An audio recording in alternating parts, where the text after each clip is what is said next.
नमस्कार दोस्तों, आज हमारे लिए एक बहुत ही गर्व की बात है क्योंकि चंद्रमा की सफलता के बाद आज हमारे इसरो ने सूर्य मिशन के लिए भी आदित्य L1 को छोड़ दिया है। तो चलिए उसी से इम्पोर्टेंट जितने भी क्वेश्चन बन सकते हैं उनको हम चर्चा करेंगे। तो चंद्रमा से इम्पोर्टेंट जितने भी क्वेश्चन थे चंद्रयान से 3 से संबंधित वो हमने एक वीडियो पे आपको करवा दिए हैं। 2 वीडियो हमने बनाए हैं उसके ऊपर। अगर आपने नहीं देखा तो आप हमारी चैनल पे विजिट कीजिए, आप उसको देख सकते हैं। तो चलिए बिना किसी देरी के शुरू करते हैं। सभी क्वेश्चन इंपॉर्टेंट क्वेश्चन होंगे। अगर आपको इसकी पीडीएफ चाहिए तो डिस्क्रिप्शन पे आपको व्हाट्सएप ग्रुप का लिंक मिलेगा, आप उसमें जुड़ के आप पीडीएफ मांग सकते हैं, या फिर डिस्क्रिप्शन पे आपको एक व्हाट्सएप नंबर मिलेगा, आप उसमें वहाँ मुझे मैसेज करके डायरेक्ट भी आप पीडीएफ मांग सकते हैं। तो चलिए शुरू करते हैं बिना किसी देरी के। तो पहला क्वेश्चन है, सूर्य का अध्ययन करने वाला पहला अंतरिक्ष आधारित भारतीय मिशन कौन सा है, का क्या नाम है? तो सही उत्तर होगा आदित्य L1। क्या नाम है? आदित्य L1। तो आदित्य L1 सूर्य का अध्ययन करने वाला पहला अंतरिक्ष आधारित भारतीय मिशन होगा। अंतरिक्ष यान को सूर्य पृथ्वी प्रणाली के लैग्रेंज बिंदु L1 के चारों ओर एक प्रकाश प्रभा मंडल कक्ष में रखा जाएगा जो पृथ्वी से लगभग 1.5 मिलियन दूर है, यानी कि 15 लाख किलोमीटर दूर है। अब ये लैग्रेंज बिंदु क्या है मैं अभी आपको समझाऊंगा आगे। आदित्य L1 मिशन को कब लॉन्च किया गया? कब लॉन्च किया गया आप सभी को पता होगा, 2 सितंबर 2023 को लॉन्च किया गया। आदित्य L1 मिशन को 2 सितंबर 2023 की सुबह 11:50 पर सतीश धवन स्पेस सेंटर श्रीहरिकोटा आंध्र प्रदेश से लॉन्च किया गया। चंद्रयान 3 भी यहीं से लॉन्च किया गया था और सूर्ययान यानी कि सूर्य मिशन आदित्य L1 को भी यहीं से लॉन्च किया गया। आदित्य L1 मिशन को किस रॉकेट से लॉन्च किया गया? ये भी इंपॉर्टेंट है, किस रॉकेट से लॉन्च किया गया?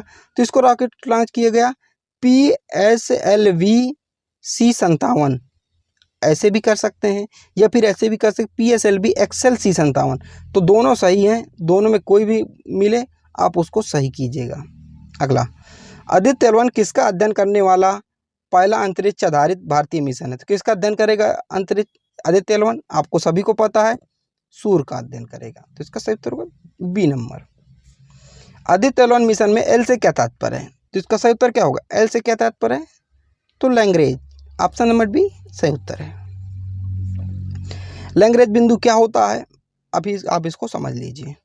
सूर्य के केंद्र से पृथ्वी के केंद्र तक एक सरल रेखा खींचने पर जहां सूर्य और पृथ्वी के गुरुत्वाकर्षण बल बराबर होते हैं वहाँ लैग्रेंज बिंदु कहलाता है। जैसे सूरज है, ये हमारी अर्थ है, ठीक है, SE। तो जहाँ एक समतल रेखा जहाँ से खींच जाती है, जहाँ दोनों का गुरुत्वाकर्षण बल बराबर होगा, इक्वल होगा, तो वही बिंदु, उसी बिंदु को लैग्रेंज बिंदु कहा जाता है, ठीक है। लैग्रेंज बिंदु सूरज और पृथ्वी के गुरुत्वाकर्षण बल समान रूप से लगने से दोनों पर प्रभाव बराबर हो जाता है, ठीक है। इस स्थिति में वस्तु ना तो सूरज ना खींच पाता है अपनी ओर, ना तो अपनी ओर पृथ्वी खींच पाता है, तो बीच में ही लटकी रहती है क्या? वस्तु, ठीक है। जहाँ बराबर होगा, ये जैसे सूरज है ये पृथ्वी है, तो दो यहाँ हमारा लैग्रेंज बिंदु है, यानी कि यहाँ गुरुत्वाकर्षण बल दोनों साइड से बराबर है। तो अगर कोई एक वहाँ यहाँ वस्तु रखेंगे तो ये सूरज न अपनी तरफ खींच पाएगा न पृथ्वी अपनी तरफ खींच पाएगी, तो ये वस्तु क्या बीच पे लटकी पर रहेगी, तो इसी को लैग्रेंज बिंदु कहा जाता है। आदित्य L1 मिशन को किस स्पेस एजेंसी ने लॉन्च किया है? तो किसने किया है? इसरो, ठीक है, याद रखिएगा। इसरो के बारे में पढ़ लेते हैं, विस्तार से पढ़ेंगे। इसरो भारत की स्पेस एजेंसी, आपको पता होगा। इसका फुल फॉर्म क्या है? इंडियन स्पेस रिसर्च ऑर्गेनाइजेशन, भारतीय अंतरिक्ष अनुसंधान संगठन है इसका फुल फॉर्म। मुख्यालय का बेंगलुरु कर्नाटक में है। स्थापना 15 अगस्त 1969 को हुई थी। संस्थापक कौन है इसके? विक्रम साराभाई हैं। अध्यक्ष वर्तमान कौन है? MS स्वामीनाथन। पहले अध्यक्ष कौन थे? विक्रम साराभाई थे। L1 बिंदु पृथ्वी से कितनी दूर है? कितनी दूर है? 1 मिलियन किलोमीटर, 1.5 मिलियन किलोमीटर, मतलब लगभग 15 लाख किलोमीटर दूर है। तो आदित्य L1 पृथ्वी से लगभग 1.5 मिलियन किलोमीटर यानी कि 15 लाख किलोमीटर दूर पृथ्वी सूरज की ओर निर्देशित रहेगा। यह पृथ्वी और सूर्य के बीच की दूरी का लगभग 1% है। अगला है, आदित्य L1 सूर्य पृथ्वी प्रणाली के लैग्रेंजियन पॉइंट L1 के पास किस ऑर्बिट में स्थापित होगा? किस ऑर्बिट में स्थापित होगा? Option number C, halo orbit में स्थापित होगा। आदित्य L1 मिशन का प्रमुख विज्ञान उद्देश्य क्या है? तो प्रमुख विज्ञान उद्देश्य क्या है? ऑप्शन नंबर ई, सभी इसका अध्ययन करना ही इसका मुख्य उद्देश्य है। लैग्रेंज पॉइंट का नामकरण किस इतालवी फ्रांसीसी गणितज्ञ के नाम पर किया गया है। तो किसके नाम पर किया गया? Option number A, Joseph Louis Lagrange के नाम पर इसका किया गया नामकरण। आदित्य L1 मिशन को शुरुआत में क्या नाम दिया गया था? तो क्या नाम दिया गया था शुरुआत में नाम दिया गया था सी, आदित्य 1। सिर्फ इसका नाम था आदित्य 1 था, लेकिन L1 क्यों कर दिया गया? क्योंकि सूर्य की एक पॉइंट है, कक्षा है L1, तो उसी को उसका नाम दिया, L जोड़ दिएगा तो इसका पूर्ण नाम हो गया आदित्य L1। आदित्य 1 मिशन को शुरुआत में ही आदित्य 1 के नाम से नाम दिया गया था। इसे सूर्य और पृथ्वी के लैंग्वेज बिंदु 1 या L1 के हेलो ऑर्बिट में स्थापित किया जाएगा।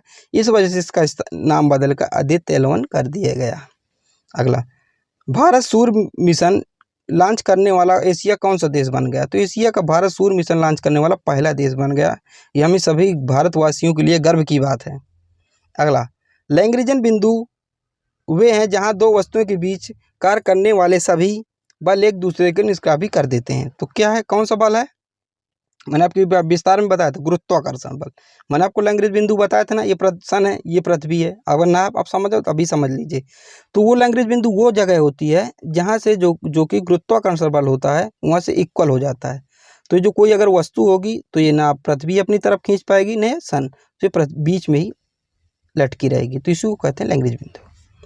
आदित्य L1 मिशन लॉन्चिंग के ठीक कितने दिन बाद अपने पॉइंट L1 तक पहुंच जाएगा? कितने दिनों बाद पहुंच जाएगा? 127 दिनों बाद। ऑप्शन नंबर ए इसका सही उत्तर होगा, 127 दिनों बाद पहुंच जाएगा। आदित्य L1 मिशन के साथ कितने पोलैंड भेजे जाएंगे? कितने पोलैंड भेजे जाएंगे? इसका सही उत्तर होगा ऑप्शन नंबर सी, 7 पोलैंड इसके साथ भेजे जाएंगे। आदित्य L1 मिशन की अवधि कितनी है? तो इसकी अवधि कितनी है? ऑप्शन नंबर सी, 5.2 वर्ष, यानी कि 5 वर्ष 2 महीने इसकी अवधि है। अगला है, इसरो के आदित्य L1 मिशन के प्रधान वैज्ञानिक कौन थे? तो इसके प्रधान वैज्ञानिक कौन है? Option number A, doctor Shankar Subramaniam के जो हैं इसके प्रधान वैज्ञानिक हैं। अगला है, आदित्य L1 के मिशन के प्रोजेक्ट निदेशक निगार साजी आदित्य L1 के अंतरिक्ष यान के लिए बने कंट्रोल सिस्टम की ग्रुप की प्रोडक्ट मैनेजर कौन है? गायत्री मल्होत्रा है। अगला है, आदित्य L1 सौर मिशन का कुल द्रव्यमान कितना है? तो कितना है? 1475 किलोग्राम इसका द्रव्यमान है, याद रखिएगा। उतना इंपॉर्टेंट नहीं, लेकिन आप लोग इसको भी एक साइड्स में याद रखिएगा। तो चलिए अगला है, सूर्य से संबंधित कुछ प्रश्न हम इसके वीडियो में चर्चा करने वाले हैं। ठीक है, अगर सूर्य की तुलना में पृथ्वी की बात की जाए तो कितना बड़ा होगा सूर्य पृथ्वी से? 109 गुना।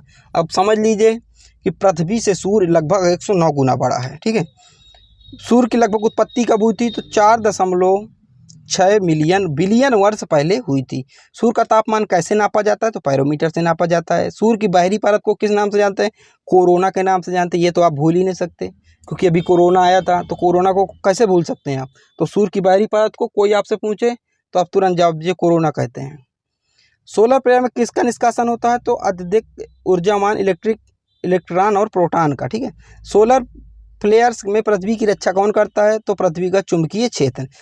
सूर्य की सतह का लगभग तापमान कितना है? तो 6000 डिग्री सेल्सियस है। 100 डिग्री सेल्सियस में हमारा पानी उबलने लगता है। 6000 डिग्री सेल्सियस बताइए कितना होगा, आप कल्पना कीजिए इस तापमान का। अगला, सूर्य के चारों ओर पृथ्वी की कक्षा में पृथ्वी की अनुगामी गति कितनी है? तो कितनी है? 30 किलोमीटर प्रति सेकंड है। सूर्य के प्रकाश को धरती तक आने में लगभग कितना समय लगता है? तो 8.16 किलोमीटर इसको मिनट समय लगता है। अब आप लोग कमेंट में बताइए, भारत में सबसे पहले सूर्योदय कहाँ होता है और विश्व में सबसे पहले सूर्योदय कहाँ होता है? आप कमेंट में ज़रूर बताएं। अगला है, सूर्य विभिन्न गैसों से मिलकर बना है। कौन सी 2 गैसों से मिलकर? हाइड्रोजन और हीलियम। हाइड्रोजन जो कि 70% और हीलियम 28% से सूरज मिलकर बना है। आपको बता दूं, सूर्य एक ग्रह है, सॉरी तारा है, ना कि ग्रह है। तो बहुत लोग कंफ्यूज होते हैं, तो कंफ्यूज मत होइएगा, सूर्य एक तारा है। सूर्य से भी बड़े बड़े बहुत लोग तारे हैं, लेकिन उनकी दूरी बहुत ज़्यादा है और सूर्य पृथ्वी की अपेक्षा पास है, तो इसलिए सूर्य हम बड़ा दिखता है और हमें ज़्यादा प्रकाश देता है। तो सूर्य एक तारा है, ना कि ग्रह है। आप लोग इसको याद रखिएगा। सूर्य और पृथ्वी के बीच की अधिकतम दूरी को अपसौर कहा जाता है और न्यूनतम दूरी को क्या कहता है? उपसौर कहा जाता है। अपसौर, उपसौर। सूर्य की सतह क्या कहलाती है? प्रकाश मंडल कहलाती है। सूर्य ग्रहण कब होता है? चंद्रमा, पृथ्वी, सूर्य और पृथ्वी के बीच में आ जाता है। चंद्रमा है ये, ठीक है, ये सूर्य है, ये पृथ्वी। जब ये चंद्रमा बीच में आ जाता है, मून सन और अर्थ के बीच में आ जाता है, तब होता है सूर्य ग्रहण, ठीक है, याद रखिएगा।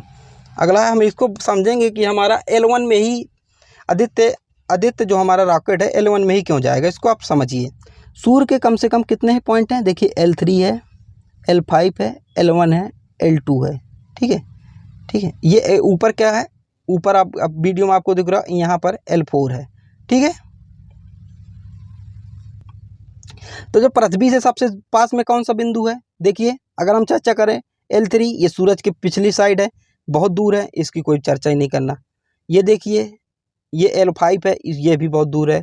ये यहाँ L4 है, ये भी बहुत दूर है। ये L2 है, बताइए ये है, ये हमारी अर्थ, इसको आप अच्छे समझिएगा, ये है हमारी अर्थ और ये है L1 पॉइंट। तो ये लगभग ये यहाँ से आदित्य L1 हमारा यहाँ से स्टडी करेगा सूरज की।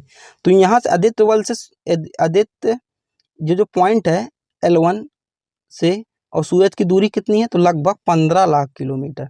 तो लगभग 15 लाख किलोमीटर दूर से हमारा जो है आदित्य L1 सूरज की जो किरणें निकाल रहा है उसकी स्टडी करेगा। तो क्यों L1 में रखा गया, मैंने आपको बताया। L3 सूरज के पीछे है, L5 भी दूर है, L2 भी दूर है, L4 भी दूर है, तो L1 है जो कि पास में है। ये हमारी अर्थ है, ये हमारा चंद्रयान आदित्य L1 है, सूर्ययान है। तो यहीं से ये रह के इसकी जो है स्टडी करेगा। मैंने आपको बताया, आपको वीडियो कैसी लगी आप लोग कमेंट में ज़रूर बताइएगा। तो मैंने अब जितने भी बन सकते थे इस टॉपिक से संबंधित प्रश्न मैंने आपको बताए। अगर कमेंट में आप बताइए किस टॉपिक के ऊपर आपको और वीडियो चाहिए तो मैं आपको बता सकता हूँ, बना सकता हूँ। अगर आपको PDF चाहिए हो तो डिस्क्रिप्शन पे आपको व्हाट्सएप ग्रुप मिलेगा, आप उसमें ऐड हो जाइए। या फिर अगर आप ऐड नहीं होना चाहते हैं तो फिर ग्रुप में अब डिस्क्रिप्शन पे आपको व्हाट्सएप नंबर मिलेगा, आप वहाँ मैसेज करके मुझसे डायरेक्ट PDF भी प्राप्त कर सकते हैं। अगर आप व्हाट्सएप ग्रुप में जुड़ जाते हैं तो आपके लिए अच्छी बात है, क्योंकि वहाँ भी बहुत सारे बच्चे जुड़े हैं जो कि अपने डाउट क्लियर करते रहते हैं। तो आप वहाँ भी अपने डाउट क्लियर कर सकते हैं, ग्रुप में एक साझा कर सकते हैं। तो चलिए मिलते हैं अगले वीडियो पर, जब तक के लिए जय हिंद।